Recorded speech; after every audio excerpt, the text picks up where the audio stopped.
I heard through the grapevine you are a big Shark Tale fan. I am. Are you? This was so I will. special. Thank you.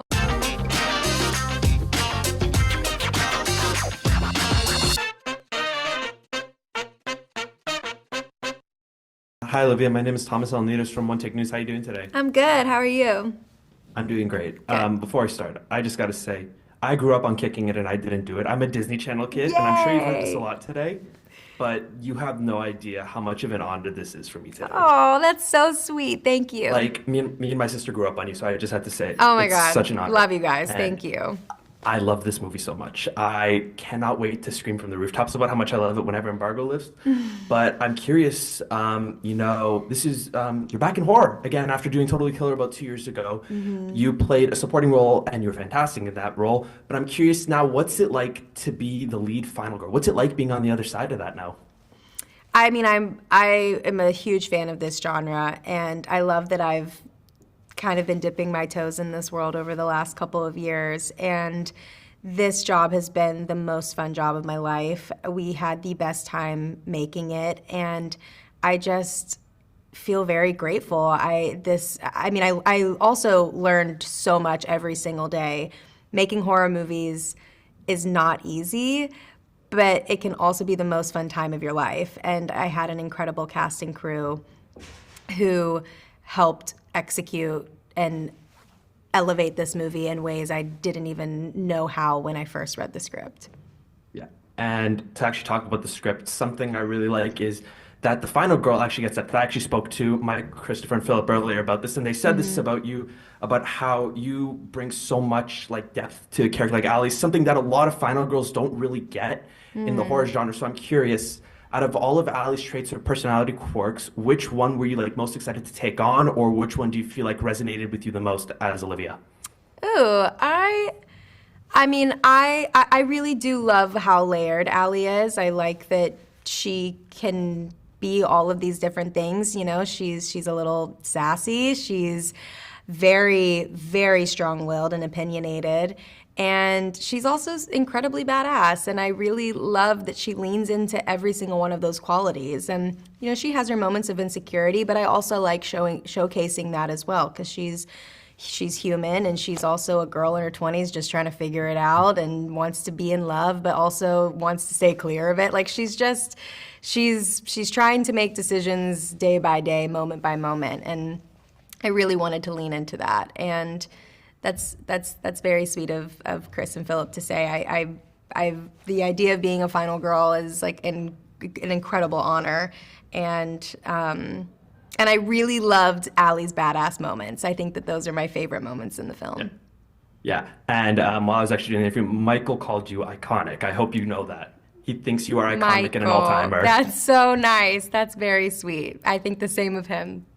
No, I don't disagree either. I think you're one of my favorite final girls in recent years. A lot of final girls you really don't get to root for because they don't really have much personality, but you bring so much to this role, and the writing is fantastic, and you're great with Mason, actually. Thank you. So something I love about this movie, the kills, super bloody, super gory, and as someone who loves horror, even I had to look away.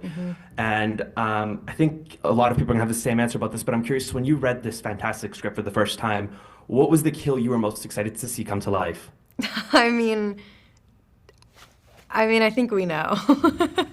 I think everyone Yeah, has the the same answer. finale, like it's so good. Like kill Insane. is I don't know, I'm spoiling it now, but like it's I'll post it after the movie comes out. okay, It'll be yeah. fine. Kill has got to be one of the most iconic kills in I was gonna say horror cinema history, but I think just probably cinema history. It's brilliant. And a lot like you said, like I had to look away when I watched the final product too. Just with the effects and even like the sounds that they added in. But I was there watching it all happen, and even being there, I had a hard time watching That's it. okay. It was brutal. It was brutal. Fantastic. Hard Eyes takes place around Valentine's Day. We know that. And something I love about this movie as well is the incredible soundtrack. There's some songs where I was just so happy to hear them. I'm curious for you, what are some of your favorite love songs that you would listen to around the Valentine's Day season? Oh, I'm a sucker for a love song. I've actually been really into some classic ones recently, and maybe more so Okay. when we were filming the movie. Josh Rubin, our director, actually introduced me to, and he introduced me to a lot of songs that I wasn't familiar with. Mhm.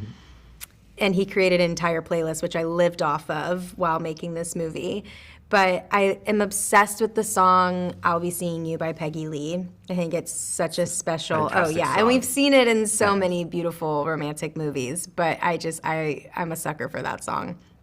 And I fantastic. mean anything Barbra Streisand. I mean, John Mayer's got some good ones. I feel like there's like I don't know if I can pick one. There's like a That's whole. fair. I mean, yeah, I love Like you're preaching to romance the choir songs. with Barbara Streisand here. I love her. I'm so happy to So hear good, that. so good. Um, the Hard Eyes Killer, like the character of that, it's a very unconventional idea because it's being marketed with the emoji, and it's basically emoji turned into a killer, Yeah. and they pulled it off fantastic. It's a very scary mask. Which emoji should be the next slasher killer? Oh no. Oh, I don't know. Maybe the salsa dancer gal.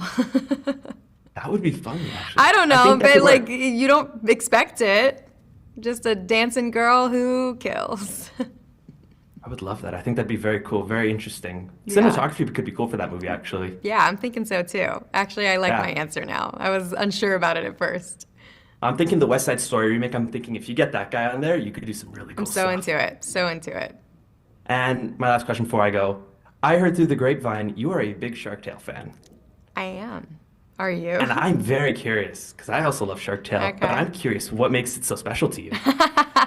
I have a very vivid memory of going to see that movie in theaters, but I loved it, obviously. It's one of my top faves. But I think that movie helped shape my sense of humor. And it's just such a fun movie. I also think the concept is so brilliant. I haven't seen a movie like it since. So I bow down to Shark Tale. I think it's so good. I think that's wonderful to hear. Look, they're giving you the rap. I just gotta say, and you genuinely do not have any idea how much this means to me. I've been watching you since I was like 9 or 10 years old. So when I heard this was happening, I got so excited. My sister's upstairs right now. I'm gonna go tell her all about this after. Ah, go She's tell gonna her hi love for it. me. This was so I will. special. Thank you. Yeah, thank you so much. I know you've had a long day. Thank you for fitting me into your schedule. I cannot wait for people to see this movie. Thank you so much No, again. thank you. Thank you. You're so Thank you. sweet. Thank you. Have a good one. Thank you. Bye.